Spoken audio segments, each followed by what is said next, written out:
Hey, JJ, just so you know, I still really like Cloverfield.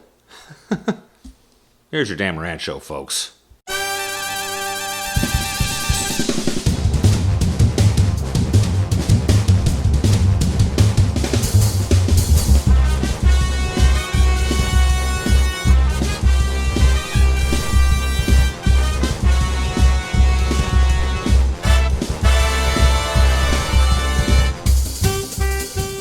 Greetings, I am E. Adam Thomas and welcome to Film Rants.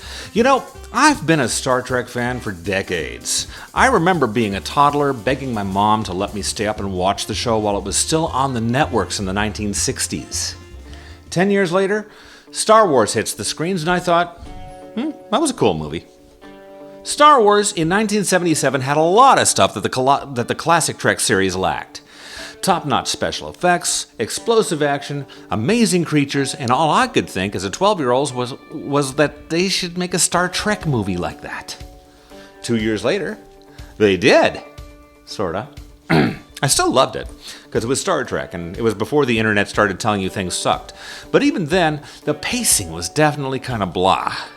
As an adult, Star Trek the Motion Picture has grown on me a bit, but it's still a slow-moving philosophical set piece. It wasn't until 3 years later with Wrath of Khan that Star Trek films really came into their own.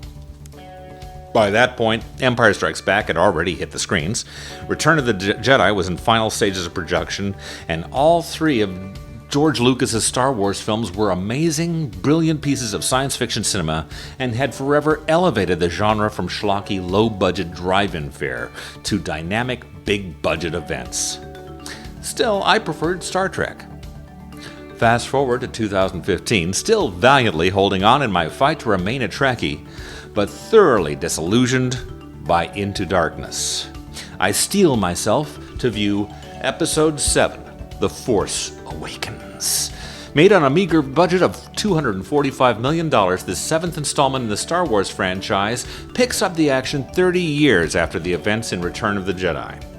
Despite the happy, fluffy Muppet Show ending of that film, the dark side has once again come to power. In fact, they got so much power, it's giving PG&E a massive hadron. Or is that hard-on? Anyway, they've created a gigantic weapon out of a planet that makes the Death Star look like a squirt gun. Daisy Ridley and John Boyega turn in awesome performances as Rey and Finn, who find themselves embroiled in a massive fight to stop the First Order from becoming the all-powerful rulers of the galaxy. Virtually everything about this film is a win.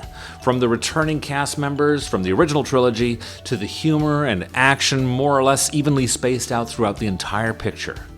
As cliche and silly of a Hollywoodism as it sounds, this really is an awesome adventure film with all the thrills, chills, and blood spills you've come to expect and not always get from a Star Wars film.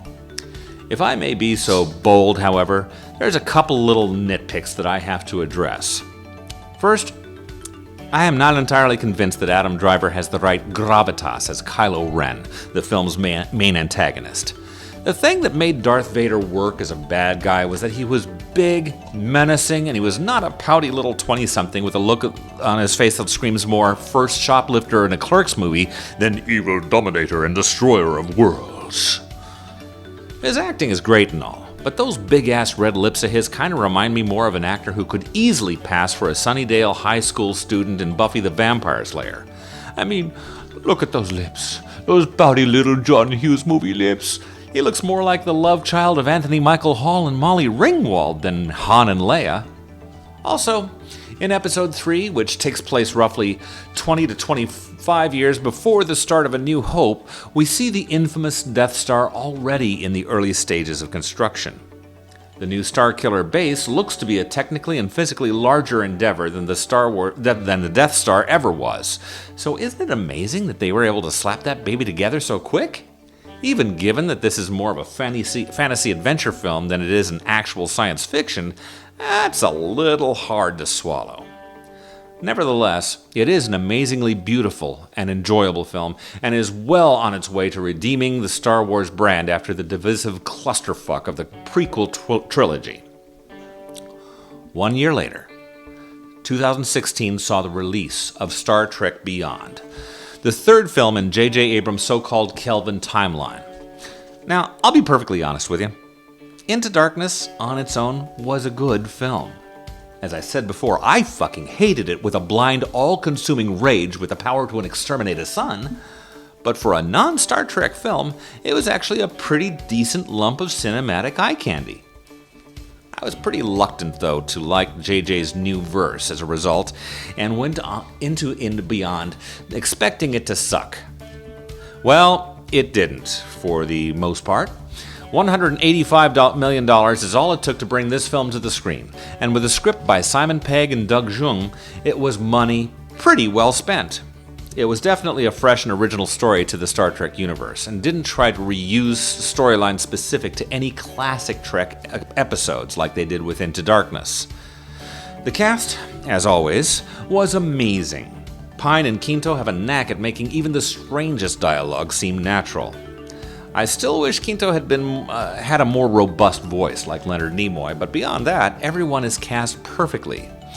The new characters are pretty okay as well, as with Idris Elba as Krall, a mutated former Starfleet Marine with a massive abandonment issues, taking on the lead antagonist role, much more effectively than Adam Driver, in my humble yet nonetheless correct opinion. At least he doesn't look like an emo kid who just got grounded from using his dad's car with a week before prom. The main issues with this film are regarding the motivations in the storyline. How many more movies do we need to see with disenfranchised members of Starfleet, or the Time Lords, or the Avengers, or the Impossible Mission Force with a screw or two loose, trying to bring down the entire organization? This guy felt stranded and betrayed during an era when the most advanced starships would have taken decades to reach him anyway. Dude, sometimes the pizza's just late, you know? Yeah, sometimes you catch the delivery driver parked 3 houses down, porking his girlfriend on top of your formerly warm pizza, so a refund, or at the very least, a free lava cake is justified. But then, what the fuck was I saying? Oh yeah, overused trope. See, here's the main issue I have with the JJ verse. He made the conscious decision right from the beginning to focus more on action and adventure and less on compelling story and character development. He wanted to distance the franchise from the stolid, Roddenberryan Earth as moral and ethical utopia paradigm, and instead made it more of a, hey, that fucker's evil, he needs to die presentation.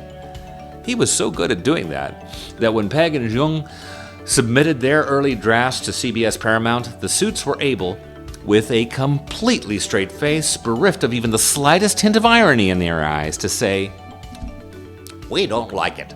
It's too Star Trek-y."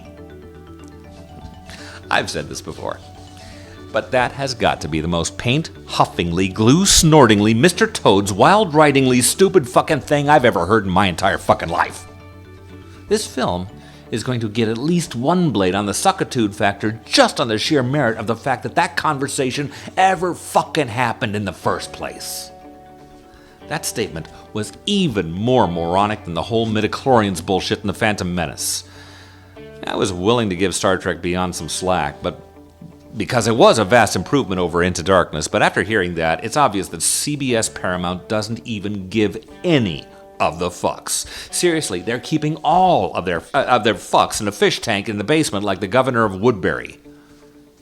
For a Star Trek fan like me, who, as I mentioned before, has been a fan since it was being aired on NBC in the late 60s, that is some pretty frustrating bullshit. The rantometers will demonstrate. Artistic Force gets a 3, Trek gets a 3.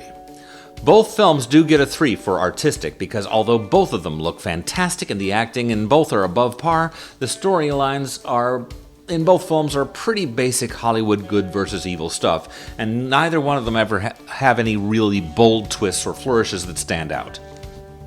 Coolness. Force gets a 5, Trek gets a 4. Force Awakens edges Trek out for the coolness because there was just a lot more tension and action in the script, and the effects in Trek were not quite as successful as they could have been. Originality.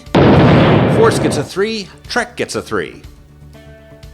Again, From a story standpoint, both films gave us what we were hoping for to an extent, but there were no real surprises. A major character in Force Awakens was going to die, and nothing about who or the how was all that shocking. And in Trek, they pretty much destroy the Enterprise in every other fucking movie anyway now. Suckitude. Force gets a 1, Trek gets a 3. Force gets a blade over the fact that, as villains go, Kylo Ren was just a little too Episode 3 Anakin for my tastes. Star Trek Beyond, though, gets nailed with 3 blades. One for the aforementioned too Trekky bullshit by the studio suits, one for the destroying the Enterprise again, just to get from plot point A to plot point B, and one for reusing the same goddamn Beastie Boys song again in a Trek film, and for this flimsy, tropey storyline in general, simply because use of one song does not, in most cases, warrant a full razor blade on the Suckitude scale. So, the final score, Force gets a 10, Trek gets a 7. So, to put this into a sort of a perspective, when I was a younger geek, throughout the 70s and 80s, the rivalry between Trekkies and Jedites was pretty strong. You simply had to pick a side, because getting swirlies from jocks was bad enough, but getting a swirly from some jackhole brandishing a flimsy plastic lightsaber is downright humiliating. After all these years, to be forced, pardon the pun, to have to choose a Star Wars film over Star Trek is humbling and frankly horrific on a massive scale. It literally unwrites about 2/3 of my geek DNA. This is as bad as when Emmerich and Devlin's Godzilla and Gamera Guardian of the Universe both came out within a couple of years of each other, and I liked the Gamera movie better. That's just some crazy ass fucked up shit, man. Anyway, if anything I have said today upset you in some way, good. If you agree with everything I said, awesome, thank you. Either way, let me know by commenting on this video, looking up Film Rants or That Damn Rant Show or Angry Men Reviews on Facebook, emailing me at boritom@gmail.com, find me on Twitter, tap on my psionic wavelengths, whatever. I really want to hear from you, especially if I piss you off. And don't forget to visit the AZ TARDIS booth at Phoenix Comic-Con on Memorial Day weekend this year, May 25th through the 28th at the Phoenix Convention Center. On behalf of Angry Men Reviews, this is E. Adam Thomas. Live long, and may the Force be ever in your favor, Gandalf.